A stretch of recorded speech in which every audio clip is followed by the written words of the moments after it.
মাশাআল্লাহ আমার পূর্বে আপনাদের এই গ্রামের সদ্যহ পেশ ইমাম সাহেব এবং আমার পরিচয় তো উনি দিলেন, আমি আর নতুন করে দিচ্ছি না।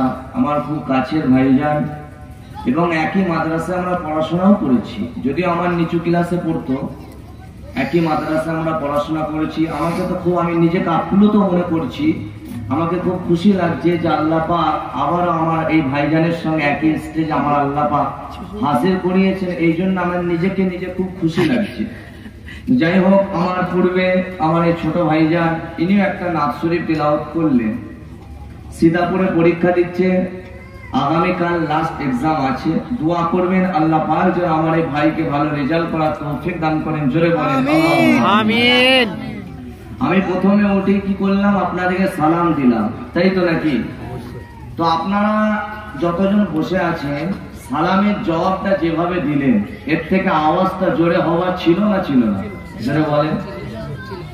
আচ্ছা, যারা ওয়াজ শুনতে এসেছেন, ইমাম সাহেব ভাইও ওয়াজ করছিলেন আর আমিও করব, আমার পরে আরেক বক্তা আছেন, উনি আখেরি মানাজাত করবেন। তো আপনারা যারা এখানে বসেছেন, আমার যেটা বিশ্বাস সবাই জান্নাতের আশা নিয়ে এসেছেন, কেউ কিন্তু বিরিয়ানির আশায় আসেননি। এসেছেন? বিরিয়ানি আল্লাহ বহু খাইয়েছেন, যতদিন বাঁচবেন আল্লাহ আরো খাওয়াবেন। আপনারা কেন এসে বসেছেন? বাইরে থেকে উলামায়ে হাজরাত এসেছেন, দুটো জান্নাতে যাবার রাস্তার পথ দেখাবেন, আমলের কথা বলবেন, আমরা আমল করব, আল্লাহ পাক যদি কবুল করে আমার আল্লাহ জান্নাত দেবে। এই জান্নাতের আশা নিয়ে এসেছেন তো, নাকি অন্য কিছু, নাকি গলার আওয়াজ শুনতে এসেছেন? বলেন। তাহলে জান্নাতের যারা আশা নিয়ে বসেছেন, জান্নাতের কটা দরওয়াজা বলুন তো? 8টা। আলহামদুলিল্লাহ। তাহলে জান্নাতের যে 8টা দরওয়াজা আছে, 8টা গেটের ওপরে 8 রকমের ভাষা লেখা থাকবে। যেমন আপনাদের একটা জ্বলন্ত এক্সাম্পল দিচ্ছি, এই সামনে কিছুদিন পর রমজান মাস আসছে, তাই তো নাকি? আমি কিন্তু ওয়াজ শুরু করিনি, সালাম দিয়ে কোনো আমি দরুদ শরীফ বা হামদ কিছুই পড়িনি, আমি ডাইরেক্ট ভূমিকা বলছি, কারণ ভূমিকা না বললে ওয়াজ বুঝে আসবে না। যিনারা পুস্তক লিখেন, কিতাব লিখেন, দেখবেন কিতাবের লেখক যেটা বুঝাতে চাইছেন তার আগে এক কথা ভূমিকা লেখেন। তো ওই ভূমিকাটা পড়া জরুরি আছে, ভূমিকাটা পড়লে তবে বুঝে আসবে যে মুসান্নিফ, যেটাকে বাংলাতে বলা হয় লেখক, লেখক কি বুঝাতে চাইছে, ভূমিকাতে কিছুটা ইশারা করা থাকে। তাই আমি প্রথমে ভূমিকা বলছি। তো জান্নাতের যে 8টা দরওয়াজা আছে, 8টা দরওয়াজার 8 রকমের ভাষা লেখা থাকবে, এক কথায় 8টা কোয়ালিটি জান্নাত হবে। যেমন সামনে রমজান মাস আসছে, কেউ যদি ভালো করে রোজা রাখেন, সেহরি থেকে নিয়ে ইফতার পর্যন্ত উপোস থাকার নাম কিন্তু রোজা নয়, ওটা তো থাকতে হবে বাধ্যতামূলক। তার সাথে সাথে চোখের একটা রোজা আছে, জবানের একটা রোজা আছে, কানের একটা রোজা আছে, হাতের একটা রোজা আছে, পেটের একটা রোজা আছে, পায়ের একটা রোজা আছে। চোখের রোজা কেমন? আপনি যখন রোজা রেখেছেন, আল্লাহর ইবাদতে মগ্ন আছে, এই চোখ দিয়ে রোজা রাখা অবস্থাতে মোবাইলে অশ্লীল ভিডিও, গান বাজনা, থিয়েটার, বায়োস্কোপ দেখা যাবে? এটাকে কন্ট্রোল করতে হবে, এই চোখটাকে রোজা রাখা অবস্থাতে কন্ট্রোল করতে হবে, এটা হলো চোখের রোজা। কানের রোজা, কেউ যদি আপনাকে লোকের পরনিন্দা, গীবত, পরচর্চা, সমালোচনা শোনায়, আপনি কান দিয়ে শুনবেন না, কানে হেডফোন দিয়ে গান বাজনা রোজা রেখে শোনা যাবে না? যাবে না? যাবে না। এই কানকে কন্ট্রোল করতে হবে, জবানকে কন্ট্রোল করতে হবে। অনেক রোজাদার আছে দেখবেন, মসজিদে গেলে কথা বলতে আছে, চুপ থাকতে হয় তো, কেন? এটা ইবাদতের জায়গা। তাহলে যিনারা রোজা রাখেন, রোজাটা ইবাদত না ইবাদত নয়? তাহলে কেউ যদি প্রয়োজনীয় কথা ছাড়া, ওয়াজ ভালো করে বুঝবেন, ব্যাখ্যা ভুল করবেন না যে ভাইজান এসেছিল রোজা রেখে তো কথা বলা যাবে না, এটা বলছি না।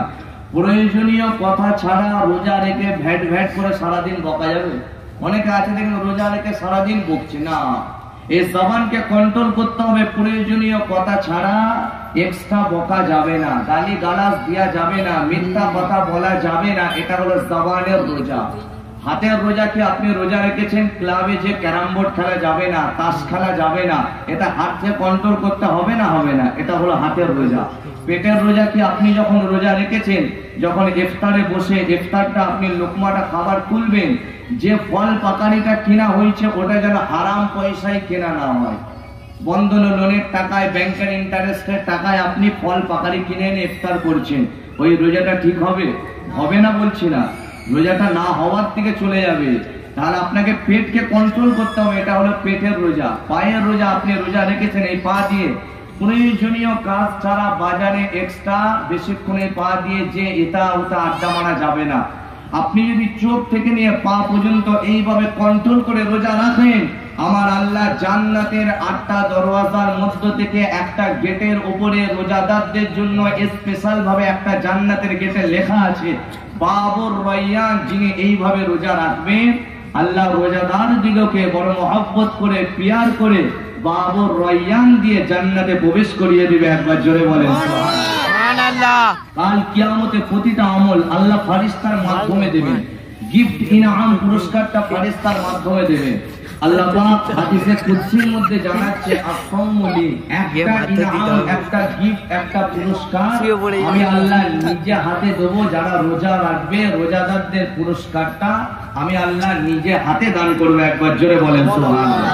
আমি আরো 6টা দরজার বিবরণ দিচ্ছি না, আর একটা এক্সাম্পল দিচ্ছে। এই যে আমি সালাম দিলাম, শুধু মৌলানা সাহেব সালাম দিল বলে নয়, পৃথিবীতে যত মুসলমান আছে এক মুসলমান যদি আর এক মুসলমানকে সালাম দেয়, আপনি যদি জবানে কথা বলার ক্ষমতা রাখেন, কারণ আল্লাহ পাক অনেককে অন্ধ করেছেন, আমাদেরকে আল্লাহ দুটো চোখ দিয়েছে, অন্ধ করেননি।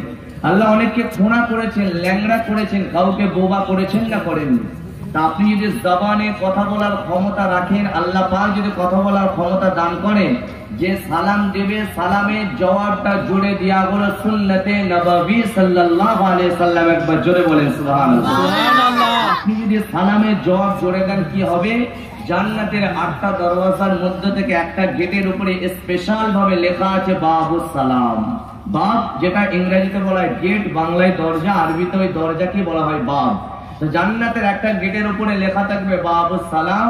যিনি দুনিয়াতে সালাম দিয়েছেন, সালামের জবাব দিয়েছেন, শর্ত হলো আল্লাহ পাক যদি কবুল করে নেয়, বাবুস সালাম গিয়ে আপনাকে জান্নাতে প্রবেশ করাবে। একবার জোরে বলেন সুবহানাল্লাহ। যাই হোক, এই গুনাহগারকে আল্লাহ পাক আপনাদের খেদমতে হাজির করিয়েছেন। দোয়া করেন আল্লাহ পাক যেন আমাকে 2-4 কথা আলোচনা করার তৌফিক দান করেন। জোরে বলেন আল্লাহুম্মা আমিন।